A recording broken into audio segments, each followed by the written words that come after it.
تاریخ کا اگر دیکھی جائے اور اگر دیکھا جائے پاور کس کے پاس ہے تو ظاہر ہے کہ اٹس ڈاؤن ہل آل دا وے ناؤ. اب عمران خان صاحب کی گھڑی جو ہے نا وہ ٹک ٹک ٹک ٹک شروع ہو گئی ہے. جیسے پہلے نواز شریف صاحب کی ٹک ٹک ٹک ٹک شروع ہوتی تھی, اب عمران خان صاحب کی گھڑی ٹک ٹک ٹک شروع ہو گئی. فرق کچھ ہے اس میں جس کی وجہ سے اب تھوڑا سا جو کہ آگے کیا ہوگا اس میں کچھ دشواریاں ہو سکتی ہیں. وہ یہ کہ جب نواز شریف صاحب کی گھڑی ٹک ٹک کرتی تھی تو پیچھے محترمہ کھڑی ہوتی تھی. 1990 میں جب نکالا محترمہ کو تو نواز شریف صاحب کو لے آئے. جب نواز شریف کا 93 میں نکالا تو بھٹو آ گئی. جب بھٹو 97 میں 96 میں چھٹی ہوئی تو نواز شریف صاحب 97 میں آ گئے.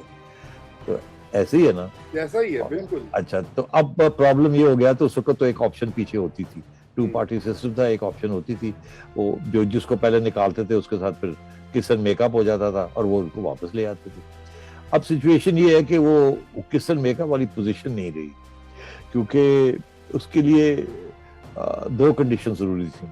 ایک تو تھی جس کو آپ نکالتے تھے وہ اس کی اتنا پاپولر بیس ہوتا تھا کہ وہ تھوڑی سی ہیلپ کے ساتھ وہ واپس آ جاتے تھے جب کسی ایک کو نکالتے تھے.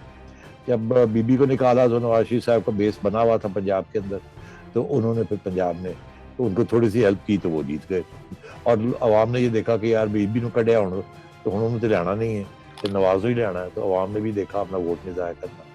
تو یہ چلتا رہا ایسے ہی. YouTube پر گوگلی نیوز دیکھنے کے لیے youtube.com کی سرچ بار میں googly news T V type کریں. گوگلی نیوز کے پیج پر سرخ رنگ کے سبسکرپشن والے بٹن پر کلک کرنا نہ بھولیے. YouTube پیج پر اپلوڈ ہونے والی ویڈیوز سے باخبر رہنے کے لیے بیل آئیکن پر کلک کیجیے. آپ کو ہر نئی ویڈیو کے بارے میں نوٹیفیکیشن موصول ہو جائے گا.